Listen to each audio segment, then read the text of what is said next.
연대기 성경 강좌 초급 제42강 강의를 시작하겠습니다. 신명기 1장에서 3장의 내용을 정리하겠습니다.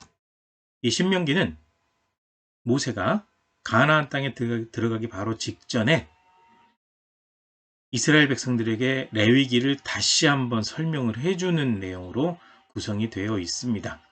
그래서 신명기 전체적인 내용을 한번 살펴보시면 주제는 하나님을 사랑하고 하나님의 계명을 준수해라. 이게 핵심이죠. 기록자는 모세이고 기록 연대는 대략 여러 시기로 이제 추정이 되어지고요.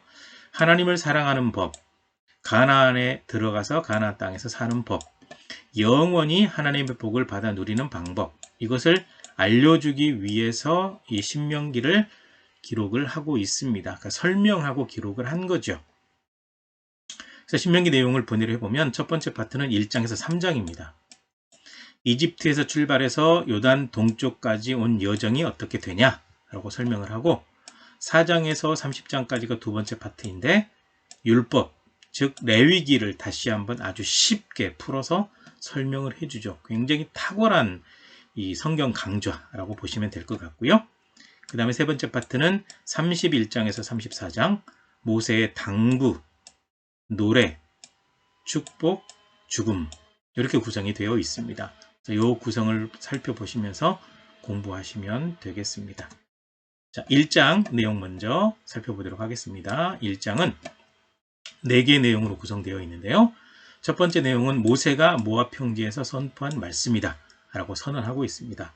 모세가 요단 동쪽에서 이스라엘 백성들에게 선포한 말씀인데 이집트에서 나온 지 40년째 되는 해 11월 1일 헤스본왕 시온과 바산왕 옥을 죽이고 그 땅을 차지하고 난 다음에 이스라엘 백성들에게 율법, 레위기를 설명했다라는 거고요. 이때 여러분들이 가나안 땅도 들어가 차지합니다 라는 내용까지 모세가 이야기했다라고 언급하고 있습니다. 그 다음에 이제 모세가 각 지파의 지도자들을 세운 이야기를 하고 있는데 홀로 그 짐을 다 담당할 수 없어서 지파의 지도자를 세웠는데 천부장, 백부장, 50부장, 10부장, 조장 이렇게 세웠다. 이거는 모세의 장인이 하루 종일 재판만 하고 있는 모세에게 얘기해서 그것은 이제 모세가 그 말을 받아들여서 이렇게 지도자를 세웠고요. 그리고 난 다음에 이제 정탐꾼을 보냈던 거에 대해서 얘기하고 있습니다. 바란광야 거기에서 12명의 정탐꾼을 보냈습니다. 12명의 정탐꾼을 보냈는데 그들의 보고 자체가 좋은 땅이다. 가나안 땅은 정말 좋은 땅이다. 라고 얘기는 일치가 됐는데 정복에 대해서는 2명은 우리가 충분히 이깁니다. 10명은 이렇게 나눠지죠. 부정적으로 얘기를 하죠. 거인들이 살고 있기 때문에 못 들어간다. 그래서 부정적인 얘기를 듣고 이스라엘 백성들이 통곡을 하게 되죠. 그래서 이제 통곡하고 하나님을 원망할 때 하나님께서 화가 나셨어요. 그래서 원망에 대해서 벌을 주시는데 긍정적인 얘기를 했던 여호수아와 갈렙은 가나안 땅을 차지한다. 그 땅을 주겠다라고 하나님께서 말씀하셨습니다. 그리고 부정적인 얘기를 했던 10명은 그 자리에서 바로 하나님의 진노를 받아 죽어요. 그리고 나머지 이스라엘 백성들에게 하나님께서 진노하셔가지고 너네 들어가지 마라. 너네가 말한 대로 죽게 하겠다. 40년 동안 광야에서 떠돌도록 해라. 한 사람도 그 땅을 보지도 못하고 들어가지도 못할 것이다. 그래서 당시 20세 이상인 사람들은 못 들어간다라고 하나님께서 선언하셨죠. 그 얘기 듣고 나서 이제 뒤늦게 싸우러 갔다가 패배하고 이스라엘 백성들이 통곡하게 대한 이야기, 하나님께서 돕지 않았다라고 하는 이야기를 여기서 모세가 들려주게 됩니다. 그 다음에 2장으로 넘어가시면 2장에서는 광야에서 보낸 횟수에 대해서 얘기하고 있습니다.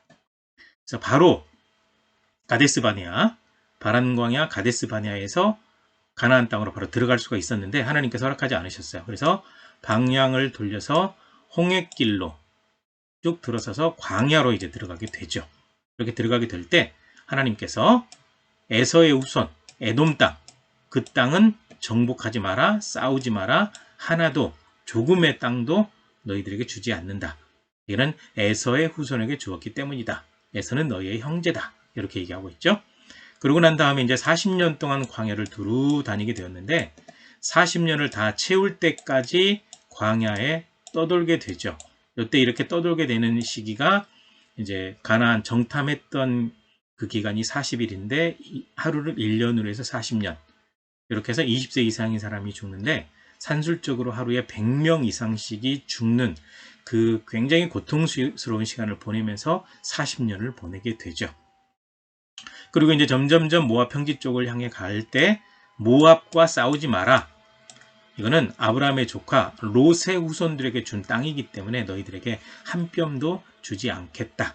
이렇게 말씀하셔서 이제 싸우지 않게 되고, 그 다음에 38년 동안 말씀대로 다 죽게 되었다라고 하는 얘기는 40년이라고 얘기를 했는데 시내산 앞에서 2년을 이미 보냈거든요.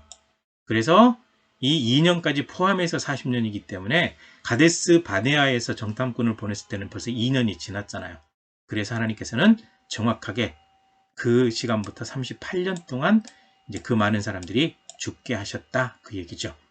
그리고 하나님께서 또 당부의 말씀이 암몬과도 전쟁하지 마라. 그 땅도 롯의 후손들에게 준 땅이기 때문에 너희들에게 하나도 주지 않겠다.